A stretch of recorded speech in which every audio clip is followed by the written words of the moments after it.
சரி, ஓகே. இந்த வீடியோல நம்ம வந்து சிட்டிசன்ஷிப் வந்து கன்டின்யூ பண்றோம். ஓகேவா? இது வந்து பார்ட் 5 சரிங்களா? சரி. இதுல நம்ம என்ன பார்க்க போறோம் அப்டின்னா, சிட்டிசன்ஷிப் அமெண்ட்மென்ட் ஆக்ட் 2019 எத அமெண்ட்மென்ட் பண்ணுச்சு அப்டின்னா, சிட்டிசன்ஷிப் ஆக்ட் ஆஃப் 1955 வந்து அமெண்ட்மென்ட் பண்ணுச்சு. ஓகேவா? சரி, அப்ப இதுல வந்து என்ன கொண்டு வந்தாங்க அப்டின்னு வந்து பார்க்கணும் அப்டின்னா, 3 கண்ட்ரீஸ்ங்க. பாகிஸ்தான், ஆப்கானிஸ்தான், பங்களாதேஷ். இந்த 3 கண்ட்ரீஸ்லயுமே ரிலிஜியஸ் மைனாரிட்டீஸ் இருக்காங்க இல்லையா? இந்த 3 கண்ட்ரீஸ்லயுமே எது ஸ்டேட் ரிலிஜியன் அப்டின்னு கேட்டீங்கன்னா,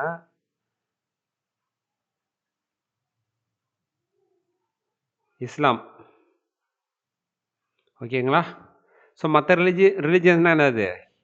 ஹிந்துஸு, கிறிஸ்டின்ஸு, சீக்ஸு, புத்திஸ்ட், ஜெயின்ஸு, பார்சிஸ் இவங்கலாம் என்னது? ரிலிஜியஸ் மைனாரிட்டீஸ். சரிங்களா? இவங்கலாம் என்ன பண்ணியிருந்தாங்க அப்டின்னா, இந்தியாக்குள்ளார வந்து ஊடுருவி இருந்தாங்க. இல்லீகலா. இல்லீகல். சரிங்களா? இல்லீகலா. ஓகேவா? Illegal migrants. சரிங்களா? சரி. அதாவது பாஸ்போர்ட், விசாலாம் இல்லாம வந்திருந்தாங்க. ஏன் வந்திருந்தாங்க அப்டின்னா, பாகிஸ்தான், ஆப்கானிஸ்தான், பங்களாதேஷ்ல இந்த ரிலிஜியஸ் மைனாரிட்டீஸ் கம்யூனிட்டி அதாவது ஹிந்துஸ், கிறிஸ்டியன்ஸ்லாம் அங்க வந்து மைனாரிட்டீஸ் தானே அந்த கண்ட்ரில. அவங்க எல்லாத்துக்குமே வந்து கொஞ்சம் கொடுமைகள் நடக்குது அப்படின்னு சொல்லிட்டு இவங்கலாம் என்ன பண்ணியிருந்தாங்க, இந்தியாவுக்கு வந்து வந்திருந்தாங்க. அஃப்கோர்ஸ் நம்ம கண்ட்ரியில் அந்த மாதிரி எதுவும் கிடையாது, பட் அங்கே நடந்திருக்கு. சரிங்களா? அப்படின்னு சொல்லி அவங்களாம் கொஞ்சம் கொஞ்சமாக இந்தியாக்குள்ளார வந்திருந்தாங்க. இவங்க எல்லாத்துக்குமே என்ன சொல்லியிருந்தாங்க அப்படின்னா, இந்தியன் கவர்மெண்ட்டு நாங்கள் அவங்க எல்லாத்துக்குமே என்ன பண்ண போகிறோம், சிட்டிசன்ஷிப் கொடுக்க போகிறோம். ஓகேவா? எப்போ ஆனால் வந்து அதுக்கு ஒரு க்ரைட்டீரியா இருக்குது. என்னன்னு பார்த்தீங்கன்னா 31 டிசம்பர் 2014க்கு முன்னாடி வந்து வந்துருக்கணுங்க அவங்க இந்தியாக்குள்ளார வந்து வந்திருக்கணும். ஏன் இந்த டேட்டுனா, இது வந்து கவர்மெண்ட் எடுத்த டேட் அவ்வளோதான். சரிங்களா? சரி, அப்போ இப்போ எப்போ வந்திருக்கு இந்த ஆக்ட் பார்த்தீங்கன்னா 2019 வந்திருக்கு. அப்போ 2014, அப்போ 2014லேருந்து 2019 எத்தனை வருஷம்? 5 இயர்ஸ். ஓகேவா? 5 இயர்ஸில் நீங்கள் வந்து இந்தியாவில் வந்து இருந்தீங்க அப்படின்னா, யார் இந்த இல்லீகல் மைக்ரன்ஸ் இருக்காங்க இல்லையா, இவங்களாம் வந்து இந்தியாவுக்குள்ளார வந்தாங்க அப்படின்னா, இவங்க எல்லாத்துக்கும் நாங்கள் என்ன பண்ண போகிறோம், இப்போலாம் இவங்க வந்து இந்தியன் சிட்டிசன் கிடையாது. கரெக்டுங்களா? ஏன்னா இவங்க வந்து எப்படி இந்தியன் சிட்டிசன்ஷிப் வந்து வாங்கலை, ஓகே, ப்ராப்பராக வாங்கலை. அப்போ இவங்களால நம்ம என்னது வேறு நாட்டோட சிட்டிசன்ஸ் தான். அப்போ அவங்களுக்குலாம் என்ன பண்ண போகிறோம், நாங்கள் இந்தியன் சிட்டிசன்ஷிப் வந்து கொடுக்க போகிறோம் அப்படின்னு சொன்னது தான் என்னது கான்ஸ்டியூஷன் அமெண்ட்மெண்ட் ஆக்ட் 2019. சரிங்களா? சரி, இப்போ இந்த இடத்துல வந்து பார்த்தீங்கன்னா எது மூலியமாக கொடுக்குறேன் அப்படின்னு சொல்லி சொன்னாங்கன்னா நேச்சுரலைசேஷன்.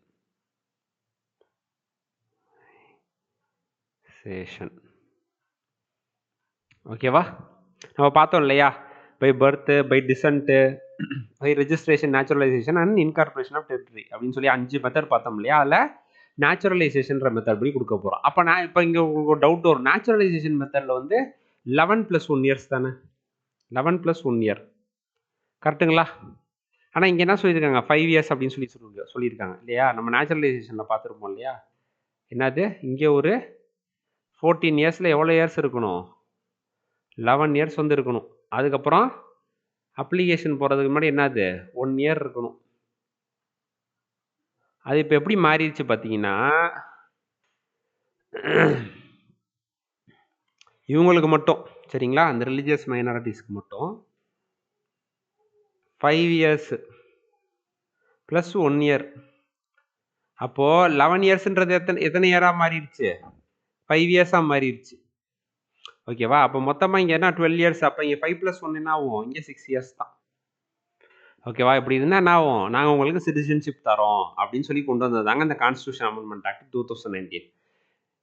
ஓகேவா? இதான் வந்து சட்டத்திருத்தம் வந்து பண்ணியிருந்தாங்க. எந்த ஆக்டை, 1955 ஆக்டை. சரிங்களா? சரி, இதில் வந்து ஒரு சில எக்ஸப்ஷன் வந்து இருக்கு. என்ன எக்ஸப்ஷன் அப்படின்னு பார்த்தீங்கன்னா, ட்ரைபல் ஏரியாஸ் 6th ஷெட்யூலில் வந்து மென்ஷன் பண்ணியிருப்பாங்க. நம்ம ஷெட்யூல்லாம் தனியாக பார்ப்போம். Tribal areas Assam, Meghalaya, Mizoram, Tripura. ஓகேங்களா? இந்த 4 ஸ்டேட்டும் சரிங்களா. அந்த 4 ஸ்டேட்டில் உள்ள எல்லா டிஸ்ட்ரிக்ட்டும் கிடையாது. அஸ்ஸாமில் ஒரு 3, மெகாலயாவில் ஒரு 3, மிசோராமில் ஒரு 3, திரிபுராவில் ஒரு டிஸ்ட்ரிக்ட். ஓகேவா? இங்கே மட்டும் இந்த டிஸ்ட்ரிக்டில் மட்டும் இந்த நான் சொன்னேன் இல்லையா, இவங்களாம் உள்ளே வந்திருக்காங்க அப்படின்னு, இவங்க 6 பேர் என்ன பண்ண முடியாது, இந்த 6 ரிலீஜியஸ் மைனாரிட்டி கம்யூனிட்டியை சேர்ந்தவங்களும் என்ன பண்ண முடியாது, இந்த இடத்துலலாம் வந்து தங்க முடியாது. இதை தவிர இந்தியாவில் எங்கே வேணாலும் தங்கிக்கலாம். ஓகேவா? சிட்டிசன்ஷிப் கொடுத்துட்டாங்க அப்படின்னா எங்கே வேணாலும் தங்கிக்கலாம். ஏன் இங்கே தங்க முடியாது அப்படின்னு கேட்டிங்கன்னா, இது வந்து ட்ரைபல் ஏரியா. சரிங்களா? அப்போ அவங்களுக்குன்னு ஒரு கலாச்சாரம் இருக்கும் இல்லையா, கல்ச்சர். அப்போ அந்த கல்ச்சர் என்ன பண்ணணும், அவங்களுக்குன்னு தனியாக லாங்குவேஜ் இருக்கும், அவங்களுக்குன்னு தனியாக ட்ரெடிஷன் இருக்கும், கல்ச்சர் இருக்கும். சரிங்களா? அதெல்லாம் நம்ம என்ன பண்ணணும், நம்ம தான் பாதுகாக்கணும். அதனால் இங்கே மட்டும் தங்க முடியாதுன்னு சொல்லிட்டாங்க. அசாம் ஃபுல்லாக இல்லை, 3 டிஸ்ட்ரிக்டில் தான். மெகாலயாலையும் அந்த மாதிரி தான், மிசோரம்லையும் அந்த மாதிரி தான், திரிபுராலையும் அந்த மாதிரி தான். இன்னொன்று இருக்குங்க, இன்னர் லைன் பர்மிட் அப்படின்னு ஒன்று இருக்குது. இது என்ன இன்னர் லைன் பர்மிட்? இது வந்து பிரிட்டிஷ் காலத்துலேருந்தே இருக்குது. இதில் என்னென்ன ஸ்டேட் கவர் ஆகுது அப்படின்னு பார்த்தீங்கன்னா, அருணாச்சல் பிரதேஷ், மிசோரம், நாகாலாந்து, மணிப்பூர். சரிங்களா? இந்த 4 ஸ்டேட்லேயும் வந்து பார்த்தீங்கன்னா, இதுவுமே என்னது ட்ரைபல் ஏரியாஸ் நிறையா இருக்குது இங்கேயும். இந்த 4 ஸ்டேட்லேயும் நம்மளே உள்ளே போகணுனாலுமே என்ன பண்ணணும் அப்படின்னா, பர்மிட் அப்படின்னு ஒன்று வாங்கிட்டு தான் போகணும். அங்கே உள்ள லோக்கல் அத்தாரிட்டிகிட்ட பர்மிட் வாங்கணுங்க. ஓகேவா? அங்கே உள்ள ஸ்டேட் கவர்மெண்ட்டை பர்மிட் வாங்கணும். இப்போ அருணாச்சல் பிரதேஷ் போனால் அங்கே உள்ள ஸ்டேட் கவர்மெண்ட்டை பர்மிட் வாங்கணும். பர்மிட் வாங்கினா தான் நம்மளாலே உள்ளே போக முடியும். ஏன் அப்படின்னா, அங்கேயும் ட்ரைபல் ஏரியாஸ் இருக்கு இல்லையா? அப்போ அந்த ட்ரைபல் ஏரியாஸ்க்கான இன்ட்ரெஸ்ட்டை வந்து நம்ம என்ன பண்ணணும், அவங்களோட கல்ச்சரை வந்து நம்ம வந்து பாதுகாக்கணுன்றதுக்காண்டி இப்படி வச்சுருக்காங்க. இது வந்து பிரிட்டிஷ் காலத்துலேருந்தே இருக்குது. இப்போ நம்ம இன்னமும் அதை வந்து கண்டினியூ பண்ணிக்கிட்டு இருக்கோம். அப்போ இங்கேயும் என்ன பண்ண முடியாது, இந்த 6 ரிலீஜியஸ் மைனாரிட்டிஸை சேர்ந்த கம்யூனிட்டியை சேர்ந்தவங்க இருந்தாங்க அப்படின்னா, இங்கேயும் அவங்களால வசிக்க முடியாது. இந்த 2 இடமும் எக்ஸப்ஷன். இதை தவிர எனிவேர் இன் இந்தியா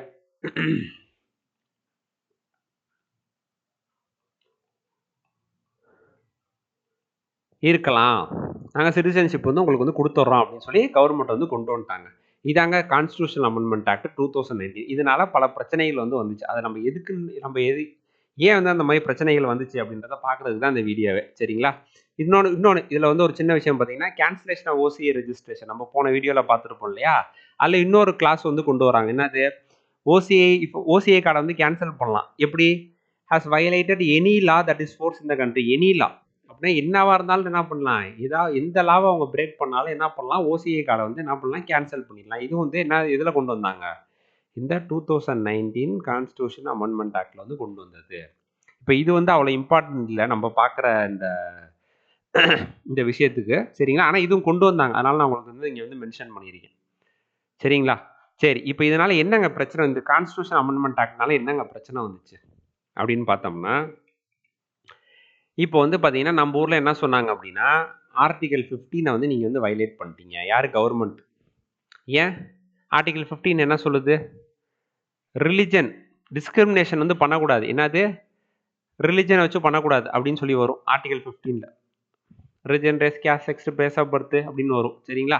அதில் ரிலிஜனும் ஒரு பாயிண்டாக வந்து வரும். ஓகேவா? நம்ம வந்து ஆர்டிகல் 15, 14 இதெல்லாம் நம்ம வந்து ஃபண்டமெண்டல் ரைட்ஸில் டீட்டெயிலாக பார்ப்போம். சரிங்களா? அதெல்லாம் ஒன்றும் நீங்கள் அதை பற்றி இது பண்ண வேணாம். இங்கே வந்து மேலாப்பில் வந்து தெரிஞ்சுக்கோங்க. அப்போ நீங்கள் என்ன பண்ணிட்டீங்க, ஹிந்துஸு, முஸ்லீம்ஸு இதை மட்டும் கொண்டு வந்து, sorry முஸ்லீம்ஸில் Hindus, Christians, சீக்ஸு, Buddhist, ஜெயின்ஸு, Parsis இதை மட்டும் தான் கொண்டு வந்திருக்கீங்க. இல்லை முஸ்லீம்ஸே நீங்கள் வந்து கொண்டு வரல. முஸ்லீம்ஸ் கொண்டு வரல. இன்னும் ஒரு சில கம்யூனிட்டிஸ்லாம் நீங்கள் வந்து இன்னும் ஒரு சில ரிலிஜன்ஸ்லாம் நீங்கள் கொண்டு வரல. அப்போ நீங்கள் ரிலிஜனை வச்சு டிஸ்கிரிமினேட் பண்ணுறீங்க அப்படின்னு சொல்லி ஒரு வாதம் வந்துச்சுங்க. ஓகேவா? அப்போ நீங்கள் கான்ஸ்டியூஷன் வந்து வயலேட் பண்ணிட்டீங்க அப்படின்னு சொல்லி சொன்னாங்க. ஆனால் கவர்மெண்ட் என்ன சொன்னாங்கன்னா, ஆர்டிகல் 15 வந்து applicable only to the citizens of India. முடிஞ்சு போச்சா? கரெக்டு தானே? நம்ம பார்த்தோம் இல்லையா? ஃபஸ்ட்டு என்ன பார்த்தோம்? 15, 16, 19, 29 அண்டு 30 இது எல்லாமே என்னது? எக்ஸ்க்ளூசிவ்லி ஃபார் இந்தியன் சிட்டிசன்ஸ் மட்டும்தானா? அப்போது ஆர்டிகல் இப்போ வந்து இவங்க யார்? இப்போ இவங்களாம் ஏன் வந்து இங்கே வந்தாங்க? அங்கே அந்த நாட்டில் ஒரு சில கொடுமைகள் நடக்குதுன்னு, ரிலிஜனை வச்சு ஒரு சில கொடுமைகள் நடக்குதுன்னு தானே இங்கே இந்தியாவுக்கு வந்தாங்க. அப்போ இப்போதைக்கு இவங்க வந்து இந்தியன் சிட்டிசனா? கிடையாது. கரெக்டாக? இந்த ஆக்டை வந்து நம்ம வந்து எப்போ ஃபோர்ஸுக்கு கொண்டு வரோமோ அப்போ தான் அவங்க வந்து இந்தியன் சிட்டிசன் ஆவாங்க. கரெக்டாக? அப்போ இவங்களாம் யார்? இவங்களாம் என்னது? ஏலியன்ஸ். அப்போ உங்களுக்கு ஆர்டிகல் 15 இருக்கா? கிடையாதுங்க. ஏன்? ஏன்னா ஆர்டிகல் 15 வந்து இந்தியன் சிட்டிசன்ஸுக்கு மட்டும் தானே. ஓகேவா? அப்போது ஆர்டிகல் 15 வந்து அவங்களுக்கும் கிடையாது அப்படின்னு சொல்லிட்டாங்க கவர்மெண்ட். இன்னொரு பிரச்சனை வந்துச்சு. என்னன்னா, இப்போ ஸ்ரீலங்கன் தமிழ்ஸ் இருக்காங்கல்ல, அவங்களுக்கும் நீங்கள் இந்த மாதிரி சிட்டிசன்ஷிப் கொடுக்கலாமே, இந்தியன் சிட்டிசன்ஷிப் வந்து கொடுக்கலாமே. அவங்களும் அகதிகளாக வந்து இங்கே இருப்பாங்க இல்லையா, அவங்களுக்கும் நீங்கள் சிட்டிசன்ஷிப் கொடுக்கலாமேன்றதுக்கு கவர்மெண்ட் என்ன சொன்னாங்க அப்படின்னா, நாங்கள் சொன்ன இந்த 3 கண்ட்ரி இருக்கு இல்லையா, பாகிஸ்தானு, ஆப்கானிஸ்தானு, அப்புறமேட்டு பங்களாதேஷ், இது 3லையுமே என்ன பிரச்சனைனா ரிலிஜியனை பேஸ் பண்ணி தான் பிரச்சனை. ரிலிஜியனை வச்சு என்ன பண்ணுறாங்க, டிஸ்கிரிமினேட் பண்ணுறாங்க. ஆனால் ஸ்ரீலங்கன் தமிழ்ஸ்க்கு வந்த பிரச்சனை என்னன்னா, அவங்க தமிழ் மொழி பேசுகிறாங்கன்றதான் பிரச்சனை. அங்கே வந்து மொழி பிரச்சனைனால தான் சண்டை வந்திருக்கு. அப்போ லாங்குவேஜ் தான். ஓகேவா பிரச்சனை. அப்போ அது எத்தனிக் வயலன்ஸ் அப்படின்னு சொல்லிட்டாங்க. அப்போ நாங்கள் ஃபஸ்ட்டு என்ன பண்ணுறோம், நாங்கள் ரிலீஜியஸ் வயலன்ஸுக்கு நாங்கள் ஃபஸ்ட்டு இம்பார்ட்டன்ஸ் கொடுத்துட்றோம், அப்புறம் நாங்கள் இதை பற்றி யோசிக்கிறோம் அப்படின்னு சொல்லிட்டாங்க. ஏன்னா இது பாலிசி ஆஃப் த கவர்மெண்ட். இப்போ நான் இருக்கேங்க, உங்களுக்கு ஃபஸ்ட்டு என்ன நடத்துகிறேன், இந்தியன் பாலிட்டி தான் நடத்துகிறேன், கரெக்டாக? அதுக்கப்புறம் என்ன நடத்தலான்ட்டு இருக்கேன், இந்தியன் ஹிஸ்ட்ரி நடத்தலான்ட்டு இருக்கேன். ஏன் இப்படி போகணும், ஃபஸ்ட்டு இந்தியன் ஹிஸ்ட்ரி நடத்திட்டு அப்புறமேட்டு இந்தியன் பாலிட்டி நடத்தலாம்ல, அது என்னோட பாலிசி. ஓகேவா? அது மாதிரி பாலிசி ஆஃப் த கவர்மெண்ட் என்னது, ஃபஸ்ட்டு நாங்கள் ரிலீஜியஸ் மைனாரிட்டிஸ் வந்து கஷ்டப்படுறாங்க இல்லையா, பர்சிக்யூட் ஆகிறாங்க இல்லையா, அவங்களுக்கு ஃபஸ்ட்டு நாங்கள் வந்து நியாயத்தை வந்து வாங்கி கொடுத்துட்றோம். அதுக்கப்புறமா நாங்கள் வந்து எத்தினிசிட்டி, அதாவது இந்த மொழி ரீதியாக வந்து கஷ்டப்படுறாங்க இல்லையா, அவங்களுக்கு நாங்கள் வந்து யோசனை பண்ணுறோம் அப்படின்னு சொல்லிட்டாங்க. ஓகேவா? ஸோ அதெல்லாம் நான் ஏன் சொல்கிறேன்னா, இந்த லா வந்து உங்களுக்கு வந்து புரியணும், அதுக்காண்டி சொல்கிறேன். சரியா? சரி, இப்போ நம்ம அடுத்த விஷயம் பார்ப்போம். இப்போ என்ஆர்சின்னு ஒரு விஷயம் இருக்குங்க.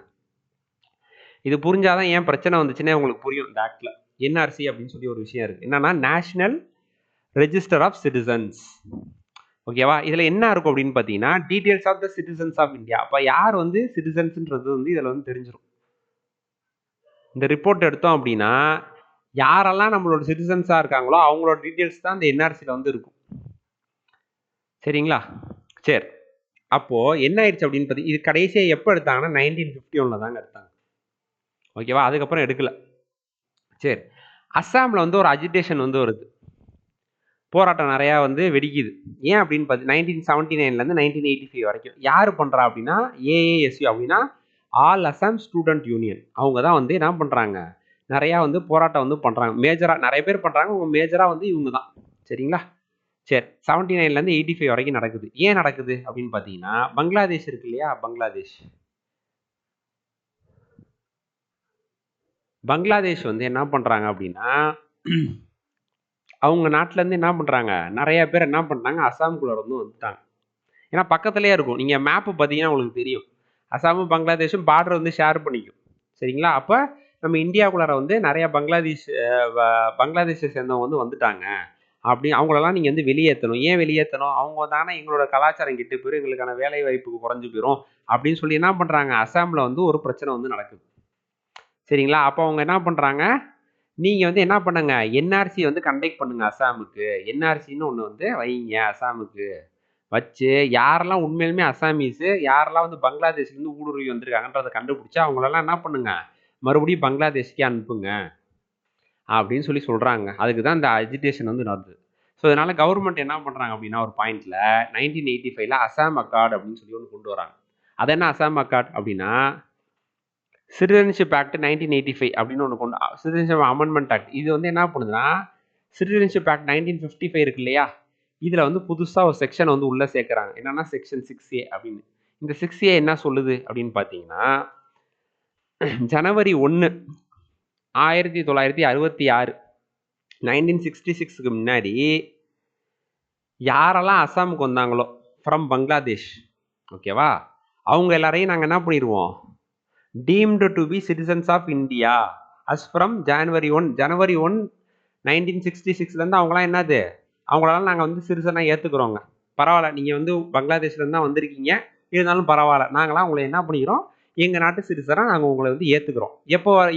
எப்போ முன்னாடி வந்தவங்கள, பிஃபோர் ஜனவரி 1, 1966 முன்னாடி வந்தவங்கள. சரி, இப்போது ஜனவரி 1, 1966 இருந்து மார்ச் 25க்கு முன்னாடி, பிஃபோர் அப்படின்னா மார்ச் 24 வரைக்கும், 1971 வரைக்கும் பங்களாதேஷ்லேருந்து அஸ்ஸாமுக்குள்ளே வந்திருப்பாங்க இல்லையா, அவங்கள நாங்கள் வந்து சிட்டிசனாக ஏற்றுக்கிறோம். ஆனால் அவங்க என்ன ஒன்று, ஆஃப்டர் 10 இயர்ஸ், ஓகேவா, ஆஃப்டர் 10 இயர்ஸ் அவங்க என்ன பண்ணலாம், ரெஜிஸ்டர் பண்ணி அவங்கள வந்து சிட்டிசனாக வந்து மாற்றிக்கலாம். அப்போ 1981 அவங்க வந்து அப்ளை பண்ணலாம்.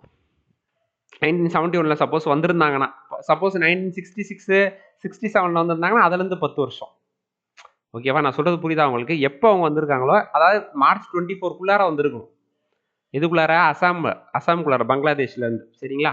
அப்போ அவங்களாம் என்னது 10 வருஷம் கழிச்சு அவங்க சிட்டிசனாக இருப்பாங்க. அந்த 10 வருஷத்துக்கு அவங்களுக்கு என்னன்னா ஓட்டிங் ரைட்ஸ் இருக்காது. அதுக்கப்புறம் அங்கே வந்துடும். அதுக்கப்புறம் அவங்க நார்மல் சிட்டிசனை மாதிரி ஆயிடுவாங்க. இப்போ March 24 வரைக்கும் இதுங்க. இப்போ March 25லேருந்து என்னது on or after 25th March 1971 யாரெல்லாம் பங்களாதேஷ்லேருந்து அசாம்குள்ளார வந்து நுழைஞ்சாங்களோ அவங்க எல்லாரையும் என்ன பண்ணணும், அரெஸ்ட் பண்ணி டிப்போர்ட் பண்ணணும், திருப்பி பங்களாதேஷ்க்கே அனுப்பிச்சிடணும் அப்படின்னு சொன்னதாங்க அந்த அசாம் அக்கார்டு. இதில் தான் அந்த செக்ஷன் 6A வந்து இதான் சொல்லுச்சு. அசாம் அக்கார்டு மூலியமாக செக்ஷன் 6Aன்னு ஒன்று கொண்டு வராங்க. ஓகேவா? அது வந்து இந்த 3 கண்டிஷனையும் சொல்லுச்சு. அப்போ யாருக்கு பிரச்சனைனா on or after 25th March 1971 அப்புறம் வந்திருக்காங்க பார்த்தீங்களா, அவங்க தான் திருப்பி அவங்க நாட்டுக்கு போகணும் அப்படின்னு சொல்லி சொன்னாங்க. எங்க இது வந்து எங்கே நடக்குது? அசாமில். ஓகேவா? உங்களுக்கு இது புரியும்னு நினைக்கிறேன். ஸோ இதுக்கு இப்போ நம்ம வந்து யாரெல்லாம் வந்து அப்போ அசாம்லேருந்து வந்தாங்க, யார் எப்போ வந்தாங்க அப்படின்றதுக்கு தான் நம்ம வந்து அதுக்கு என்ன பண்ணணும், ரிப்போர்ட் எடுக்கணும். ரிப்போர்ட் எடுத்து அதை வந்து என்ன பண்ணணும், என்ஆர்சியில் வந்து இன்க்ளூட் பண்ணணும். அப்போ என்ஆர்சின்னு ஒன்று நடத்தணுமா? அப்போ என்ஆர்சின்னு ஒன்று அசாமில் நடத்துங்க அப்படின்னு சொன்னது தான் இந்த அசாம் அக்கார்டு. ஆனால் நடந்துச்சா அப்படின்னு பார்த்தீங்கன்னா நடக்கலை. ஓகேவா? ஸோ அப்போ எப்போ நடந்துச்சு அப்படின்னு கேட்டிங்கன்னா அசாமில் 2013 சுப்ரீம் கோர்ட் வந்து ஒரு ஆர்டர் போட்டாங்க. அசாம் கவர்மெண்ட் வந்து கோர்ட்டுக்கு போனாங்க. சரியா? இந்த மாதிரி என்ஆர்சி எங்கள் ஊரில் வந்து நடக்கலை, அசாம் அக்கார்டு படி நடந்திருக்கணும், ஆனால் இன்ன வரைக்கும் நடக்கலை அப்படின்னு சொல்லி சொன்னாங்க. ஓகேவா? எப்போ 1985 சொன்னது, 2013 தான் சுப்ரீம் கோர்ட் என்ன சொன்னாங்க, என்ஆர்சி வந்து நடத்துங்க அசாமில் அப்படின்னு சொல்லி கவர்மெண்ட்டுக்கு வந்து சொன்னாங்க. சொன்னதில் என்ன ஆயிடுச்சு அப்படின்னு பார்த்தீங்கன்னா என்ஆர்சி நடத்தினதில் என்ன கண்டுபிடிச்சிட்டாங்கன்னா கிட்டத்தட்ட 19 lakh பீப்புள் அசாமில் இருக்கவங்க. சரிங்களா? இது வந்து அசாமில் மட்டும் தான் நான் சொல்கிறேன், இந்தியா ஃபுல்லாக கிடையாது. அசாமில் இருக்கவங்களால சிட்டிசன்ஷிப் வந்து ப்ரூவ் பண்ண முடியலை. சிட்டிசன்ஷிப்பை cannot prove. ஓகேவா? சரி, இப்போ கவர்மெண்ட் என்ன பண்ணாங்க அப்படின்னு கேட்டிங்கன்னா, சென்ட்ரல் கவர்மெண்ட்டு அமித்ஷா என்ன சொன்னார் அப்படின்னா, அசாமில் மட்டுமே 19 லட்சம் பேரால் சிட்டிசன்ஷிப் வந்து ப்ரூவ் பண்ண முடியல அப்படின்னா நம்ம இந்த என்ஆர்சி என்ன பண்ணணும், என்டையர் கண்ட்ரிலையும் நடத்தணும். அதாவது இந்தியா ஃபுல்லாக நடத்தணும். அப்போ தான் இல்லீகல் இமிகிரன்ஸ்லாம் யாருன்னு நம்மளுக்கு வந்து தெரியும் அப்படின்னு சொல்லி சொன்னார். ஓகேவா? இது தாங்க பிரச்சனை ஆயிடுச்சு. இது எப்படி பிரச்சனை ஆயிடுச்சுன்னா சிஏஏவும் ப்ளஸ் இந்த என்ஆர்சியும் சேர்ந்து தான் பிரச்சனை ஆனது. எப்படி அப்படின்னு வந்து கேட்டிங்கன்னா, இப்போது அசாமில் மட்டும் பார்த்தீங்கன்னு வச்சுக்கோங்களேன், இப்போ அசாமில் மட்டும் எடுத்துக்கிட்டிங்கன்னா என்ஆர்சி நடத்தினதில் 19 லட்சம் பேரால் என்ன பண்ண முடியல, சிட்டிசன்ஷிப்பை ப்ரூவ் பண்ண முடியல. சரியா? இப்போ இந்தியா ஃபுல்லாக நடத்தணும்னு வச்சுக்கோங்களேன், இப்போ எத்தனை பேரால் ப்ரூவ் பண்ண முடியாமல் இருக்கும்? அசாமில் மட்டும் 19 லட்சம் பேர், அப்போ இந்தியா ஃபுல்லானா பல கோடி பேரால் ப்ரூவ் பண்ண முடியாமல் போகும். கரெக்டுங்களா? சரிங்களா? அப்போது இந்த பல கோடி பேர் இருப்பாங்க இல்லையா, நம்ம எவ்வளோ நம்பர் நம்மளுக்கு தெரியாது, நடத்தினா தான் தெரியும். சரிங்களா? அப்போது இந்த ப்ரூவ் பண்ண முடியாமல் இருப்பாங்களா இந்தியா ஃபுல்லாக, cannot prove. இதில் எல்லா மதத்தை சேர்ந்தவங்களும் இருப்பாங்களா, ஆல் ரிலிஜியன்ஸ். ஓகேவா? அப்போது இதில் யாரெல்லாம் வந்து எஸ்கேப், இதில் வந்து யாரெல்லாம் வந்து பார்த்தீங்கன்னா தப்பிச்சுக்குவா அப்படின்னு பார்த்தீங்கன்னா ஹிந்துஸு, கிறிஸ்டின்ஸு, இந்த ஜெயின்ஸு, சீக்ஸு, நான் சொன்னல இப்போ 6 மதத்தை சேர்ந்தவங்க, சிக்ஸு, புத்திஸ்ட்டு, அப்புறம் பார்சிஸ். சப்போஸ் ஒரு பேச்சுக்கு சொல்கிறேனே, இப்போ ஒரு கோடி பேரால் வந்து ப்ரூவ் பண்ண முடியலன்னு வச்சுக்கோங்க, ஒரு பேச்சுக்கு நான் சொல்கிறேன். சரிங்களா? 1 கோடி பேரால் ப்ரூவ் பண்ண முடியல. இந்த 1 கோடி பேரில் எல்லா மதத்தை சேர்ந்தவங்களும் இருப்பாங்க, முஸ்லீம்ஸும் இருப்பாங்க. கரெக்டுங்களா? இப்போ இவங்களாலையும் ப்ரூவ் பண்ண முடியல, இவங்களாலையும் ப்ரூவ் பண்ண முடியல. முஸ்லீம்ஸும் இருப்பாங்க, கிறிஸ்டின்ஸு, ஜெயின்ஸு எல்லா மதத்தை சேர்ந்தவங்களும் இருப்பாங்க. சரிங்களா? ஆனால் இவங்க என்ன, இந்த 6 மதத்தை சேர்ந்தவங்க என்ன பண்ணிடலாம் அப்படின்னா, ஒரு சிம்பிளாக ஒரு பொய் சொன்னால் போதும். என்ன அப்படின்னா, நாங்கள் வந்து பாகிஸ்தான், ஆப்கானிஸ்தான், பங்களாதேஷு இது 3லேருந்து எப்போ 31 டிசம்பர் 2014 முன்னாடி நாங்கள் வந்து இந்தியாவுக்கு வந்தோம் அப்படின்னு சொல்லிட்டாங்கன்னு வச்சுக்கோங்களேன், இவங்க எல்லாருக்குமே என்னது, இந்த சிஏஏ மூலியமாக என்ன ஆயிரும், சிட்டிசன்ஷிப் வந்து கிடச்சிரும். கரெக்டா? ஆனால் முஸ்லீம்ஸுக்கு கிடைக்குமா? கிடைக்காது. ஏன்னா அந்த சிஏஏல வந்து முஸ்லீம்ஸுன்ற ரிலிஜனே அவங்க வந்து இன்க்ளூட் பண்ணலை. கரெக்டுங்களா? இதுதாங்க பிரச்சனை. ஏன்னா, இப்போ வந்து பார்த்தீங்கன்னா, நெறைய பேருக்கு வந்து பார்த்தீங்கன்னா, சர்டிஃபிகேட் மிஸ் ஆயிருக்கும். நெறைய பேர் சர்டிஃபிகேட்டே வாங்கியிருக்க மாட்டாங்க. இப்ப நம்ம அப்பா, அம்மாவே ஒரு சிலர் எடுத்துக்கிட்டீங்கன்னா, பர்த் சர்டிஃபிகேட்லாம் அவங்களுக்கு இருக்காது. சரிங்களா? அப்போ வந்து அவங்க என்னென்ன ரூல்ஸ் வந்து கவர்மெண்ட் இதுக்கு வைக்குதுன்னும் நம்மளுக்கு தெரியாது. அப்போ இந்த சிஏஏவையும், இந்த என்ஆர்சியையும் சேர்க்கும்போது, முஸ்லிம்ஸ்லாம் என்ன பயந்தாங்க அப்டின்னா, இது வந்து முஸ்லிம்ஸ்க்கு எதிரா எடுக்கிற ஒரு நடவடிக்கை. இது வந்து முஸ்லீம் வந்து அவங்க சிட்டிசன்ஷிப் வந்து டிப்ரைவ் பண்ண வைக்கிற ஒரு நடவடிக்கை. அப்படின்னு சொல்லி அவங்களாம் என்ன பண்ணாங்க? போராட்டம் பண்ணாங்க. எங்க? ஷாஹீன்பாக். அதான் எழுதியிருக்கேன் பாருங்க. புரொட்டஸ்ட் எங்க பண்ணாங்க? ஷாஹீன்பாக் டெல்லியில வந்து பண்ணாங்க. ஓகேவா? இந்த சிஏஏவும் வரக்கூடாது.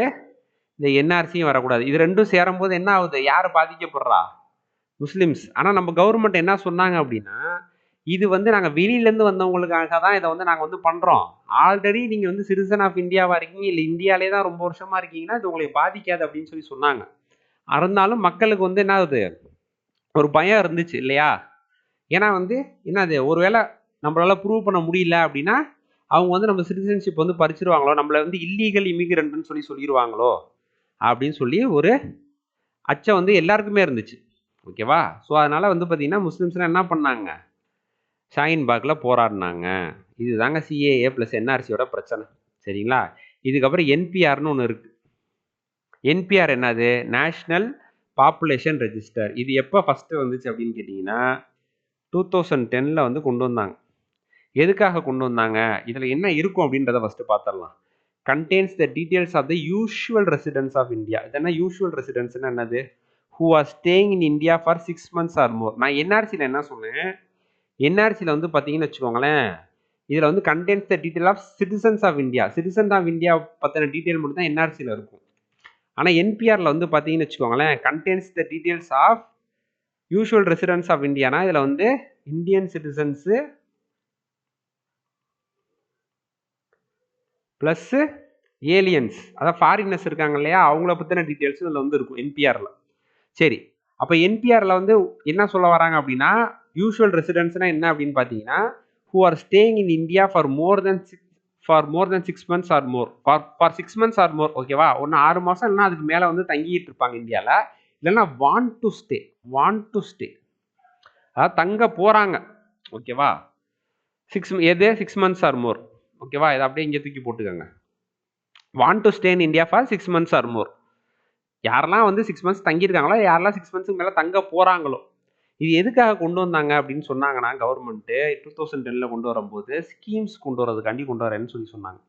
அதாவது வந்து நம்ம இந்தியாவுக்குள்ளாரே வந்து மக்கள் வந்து எந்த ஸ்டேட்டில் எத்தனை பேர் இருக்காங்க, யாரெல்லாம் வந்து மைக்ரேட் ஆகுறாங்க. இப்போ நான் வந்து இன்னைக்கு வந்து தமிழ்நாட்டில் இருக்கேன், நாளைக்கு வேலை விஷயமா என்ன பண்ணலாம், கர்நாடகா போகலாம், இல்லை டெல்லி போகலாம். ஓகேவா? டெல்லியில் இருக்கவங்க இங்கே வரலாம். ஓகேவா? அப்போ அவங்களுக்கு தகுந்த மாதிரி ஸ்கீம்ஸ் வந்து கவர்மெண்ட் வந்து கொண்டு வரணும் இல்லையா? அதுக்காண்டி தான் இந்த என்பிஆர்னு ஒன்று கொண்டு வரேன்னு சொல்லி. இந்த என்பிஆர் வந்து சென்சஸ்னு ஒன்று நடக்கும் இல்லையா? சென்சஸ். ஓகேவா? சென்சஸ் நடக்கும்போது என்னது? 2 நடக்கும் சென்சஸில். ஒன்று வந்து ஹவுஸ் லிஸ்டிங்னு சொல்லுவாங்க. ரெண்டு ப்ராசஸ் இருக்குது. நம்ம ரொம்ப டீப்பாக போன சென்சஸ்குள்ளார ஹவுஸ் லிஸ்டிங், இன்னொன்று வந்து பாப்புலேஷன் இனுமரேஷன் அப்படின்னு சொல்லுவாங்க. ஃபர்ஸ்ட் வந்து ஒரு ஏரியாவில் என்னென்ன வீடு இருக்குது அப்படின்லாம் சொல்லுவாங்க. அப்போ அந்த சென்சஸ் நடக்கும்போது இந்த என்பிஆரும் வந்து சேர்ந்து நடந்துடும். ஓகேவா? இது வந்து 2010ல நடந்துச்சு. அப்புறம் 2015ல நடந்துச்சு. 2020ல வந்து பேண்டமிக்னால நடக்கலை, கோவிட்னால நடக்கலை. இது இந்த என்பிஆர். சரிங்களா? சரி, அப்போ 6 months ஆர் மோர் இல்லையா? இது வந்து நம்ம வந்து சொல்லியாச்சு இல்லையா? அப்போ என்பிஆர் எது கொண்டு வந்தாங்க? ஸ்கீம் கொண்டு வரதான் கொண்டு வந்தாங்க. ஆனால் இதையும் என்ன பண்ணாங்க அப்படின்னா, இது என்ன சொன்னாங்கன்னா என்ஆர்சி இன் டிஸ்கைஸ் அப்படின்னு சொல்லி சொன்னாங்க. இப்போ என்ஆர்சின்னு ஒன்று கொண்டு வரக்கூடாது அப்படின்னு சொல்லி கவர்மெண்ட்டை சொன்னாங்க. மக்கள்லாம் போராடினாங்க இல்லையா? ஏன்னா என்ஆர்சின்னு ஒன்று கொண்டு வந்தால் நிறைய பேரால் என்ன பண்ண முடியாது? சிட்டிசன்ஷிப் வந்து ப்ரூவ் பண்ண முடியாது.